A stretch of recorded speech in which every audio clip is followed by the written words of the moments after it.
Hey everyone, so One Piece chapter 1044 just came out. Now I said 1043 was the best chapter of the raid. This was probably the best chapter in all of post-time skip. Maybe the best chapter since Ace died.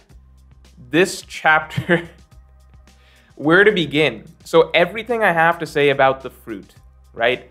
99% of what I have to say about the fruit, I'm going to be saving for Tuesday's video because there's so much that I want to go into about this fruit.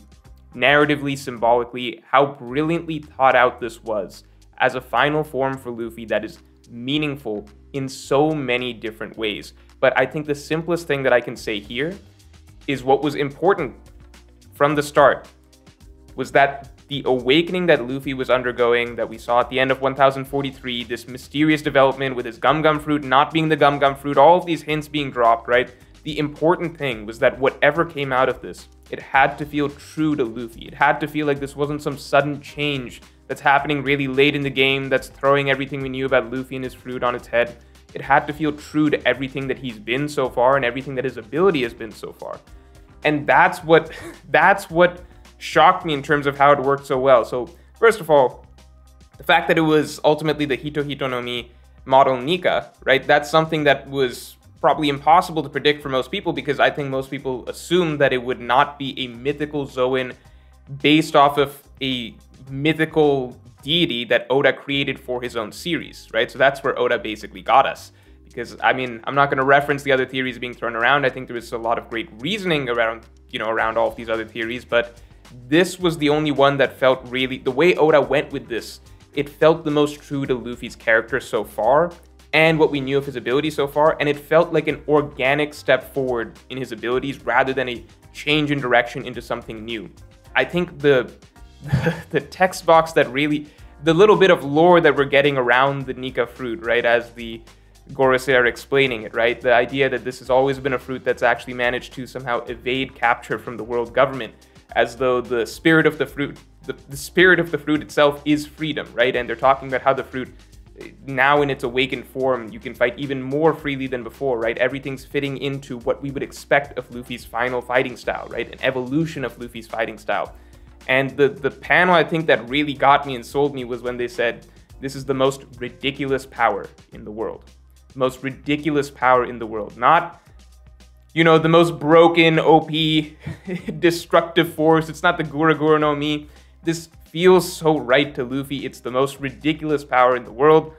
Only in One Piece is that the final form ability for the main character. And I don't know, just this feels like the final Luffy that we're going to be seeing for the rest of the story. Maybe there's something beyond this. Maybe there's something beyond this. But to me, this feels like, like Dragon Ball Z had Super Saiyan, right? Goku has Super Saiyan. Naruto has his Nine Tails form.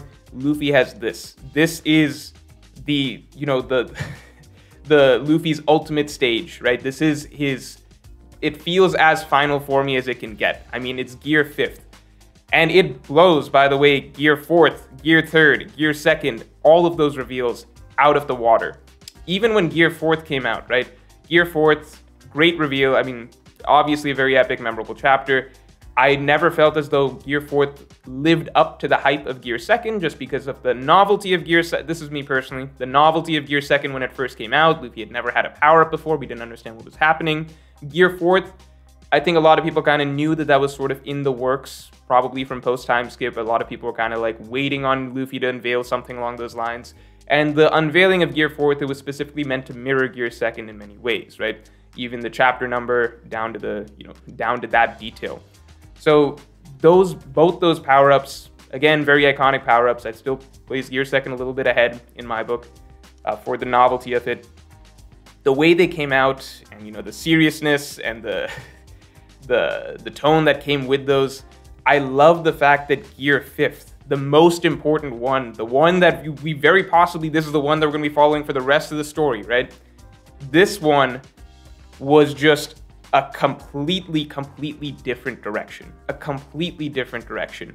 This isn't like, when we finally see the form, it's not Luffy, doing a cool pose like Gear 2nd or with Gear 4th, right?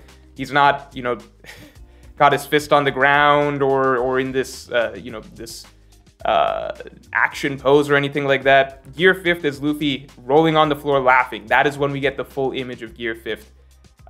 It's so much about the opening parts of this chapter, the build up to it, the drumming, all the characters kind of looking up, and observation hockey users in particular. Sanji's waking up for this one.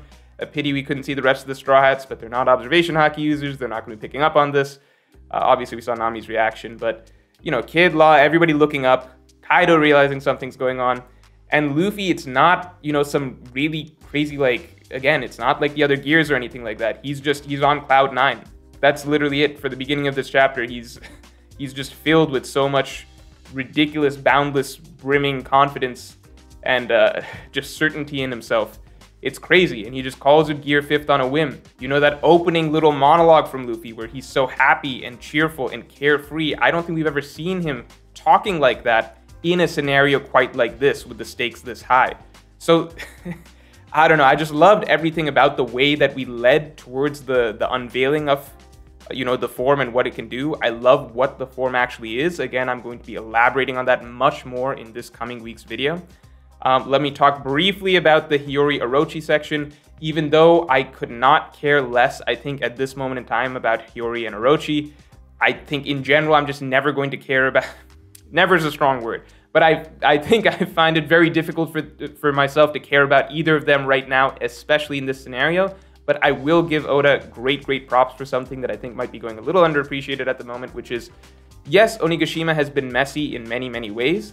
But one thing that Oda has been doing really well, in my opinion, is syncing up certain events happening, I guess, simultaneously to kind of bounce off each other. So what I mean by that is basically, I think particularly with the Wano characters and then what the Alliance characters are doing, right? So, for example, Luffy splitting the sky, that whole chapter, the backdrop of that was Inuarashi Nekomamushi fighting Jack and Perospero, right? So their Sulong forms, them needing the moon to come out, right, the clouds to clear and everything like that. If you go back and read that whole chapter, Oda juxtaposed that very well and synced that up really well to have extra oomph, or really adding extra oomph to Luffy splitting the sky, and how that really recharged and re-energized the whole alliance and gave them a huge, you know, a huge kick. He synced that up with Inuarashi and Nekomamushi winning their 2 fights thanks to Luffy splitting the sky, and that made that moment that much more epic, where the effects of Luffy splitting the sky with Kaido are actually like rippling down and causing the other characters to win 2 major fights in the wake of that. Love that. Similarly, Raizo Fukurokuju, you can joke about that fight as much as you want, but I liked in retrospect how Oda was syncing up sort of the heating up of that fight over time. As that fight heated up, you know, the conflicts that were going on in the foreground, I guess, were heating up with the calamities going down, and then finally Raizo Fukurokuju, that hit basically its boiling point, its peak temperature, as Kid and Law showed their, you know, unbreakable fiery spirits or whatever against Big Mom and defeated her, so that timed up pretty nicely. And then with this chapter, you have Hiyori and Orochi. It was important for this scene to happen right now so that Hiyori could go into her little flashback about Oden and how Oden was always, you know, such a great figure, dancing, smiling while carrying all of Wano on his back, and recalling basically what the story of Oden was, to parallel and time up pretty nicely with Luffy coming out as, you know, Joy Boy, Sun God Nika, Gear 5th, whatever you want to call it, but basically he's gonna dance and smile his way down to taking on Kaido again for the sake of Wano. So it's good that Oda, yes, Wano's or Onigashima has been messy in many different ways, but Oda is syncing up a lot of important moments to I think will play out somewhat better, and people will be able to pick up on it more, you know, when binge reading is going on. So that's something that I'll give credit to the middle part of this chapter for, even though I just wanted to get back to Luffy versus Kaido. So I know that there's just so much to talk about in this chapter. Luffy's giant arm coming down to grab Kaido, as though Kaido is just like, literally like some little garden snake that Luffy's just like gonna grab and wring its neck. I think that was an amazing panel. Great way to introduce Gear 5th's abilities, because we can tell right off of the bat that this is just on a different level, right? It's like literally a giant's hand. Like Luffy's actually just grabbing Kaido like he's a child, like a little toy basically, and he's like, I can swing you around at this point. Like, it's insane.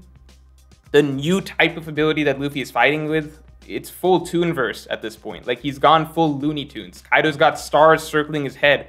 Luffy's eyes pop out, but he can turn the ground rubber now, right? So it's a mix. A lot of people are like, can he, is his awakening going to be able to change the environment? Is it going to be for himself? It's a mix of both, right? So now his rubber properties, he's able to manipulate his own rubber body much more freely and effortlessly and really boundlessly than he could before in all sorts of shapes and forms without any sort of drawback, it seems, and also manipulate his environment. And also, I don't know how much of this is like actually Luffy stretching reality in some sense, or if Oda's just doing this for, I suppose, to really add to that Looney Tunes style effect, these little extra effects he's doing of the eyes popping out. He had that for Kaido, he did that for Luffy, he had the stars around the head for Kaido. I don't know how much of that is, I'm just going to ignore that for the moment. I'm assuming it's not literally an ability of the fruit. Maybe it is, maybe it isn't. It doesn't really matter. What matters is that Oda's going full in on, Luffy being a full-on cartoon at this point. And it's just, I don't know, it's just so refreshing to see that in this high-stakes level of a fight, this is how Luffy's fighting, because it just feels so natural to him. It feels so natural that this is like the fully realized Luffy that we'd be seeing. So I love that. Love the fact that he's able to mollywop Kaido right now so easily. Granted, it is Kaido's dragon form. It does actually bring back, I think, some imagery of this goes straight back. We talk so much about how Wano is similar to Thriller Bark, playing off so many things from Thriller Bark. This chapter and I guess the blows exchanged, if you can even call it that, the back and forth between Luffy and Kaido this chapter, it felt as much like Nightmare Luffy versus Oars as anything. Basically, Luffy coming back with a ridiculously powerful form, right, that was well beyond anything we expected before, and just casually swinging out around like this gigantic monster that had been way too much for everybody else to handle up to this point, right? I think even Luffy's just swinging Kaido back and forth and smashing him on the ground one end, then the other end, then one end, then the other end. That's identical to what Nightmare Luffy did to Oars. So I don't know how much of that is an intentional callback. I'm going to assume it is because it's Oda. So I'm just going to assume it's intentional. It feels very, very, very similar. And then the way the chapter ended, right? So granted, it's Kaido's dragon form. He's probably going to transform back into hybrid form, I assume, next chapter. So we have to wait and see. But Kaido's happy about this. And that's to be expected because Kaido, as he says, that was not a real victory. What just happened was not a real victory. So the real battle really begins here. I'm very, very, very, very, very excited for the chapters to come again. I saw when, people were tweeting like next chapter is going to be chapter of the decade, etc. This was like early on, in the week where like the rumors are stirring of like chapter 1044 being crazy. People are saying this is going to be chapter of the decade. I was like, okay, what does that mean? No, this was definitely the chapter of the decade. I don't think you could look back in the last 10 years of One Piece. What was happening in 2012? I don't remember. But I don't think you could go back to that point and find, a better chapter than this. At least for me. So I love this chapter. Really, really looking forward to seeing how the rest of this Onigashima battle plays out. And that is all for this video. Definitely look out for next week's video where I'll be going in depth talking about the Nika fruit, and basically talking about the significance of this fruit and what it means for Luffy's story and how Oda seems to have thought out Luffy's story leading up to this fruit's awakening so far. So that's all for this video. If you enjoyed, then definitely like, comment, and subscribe.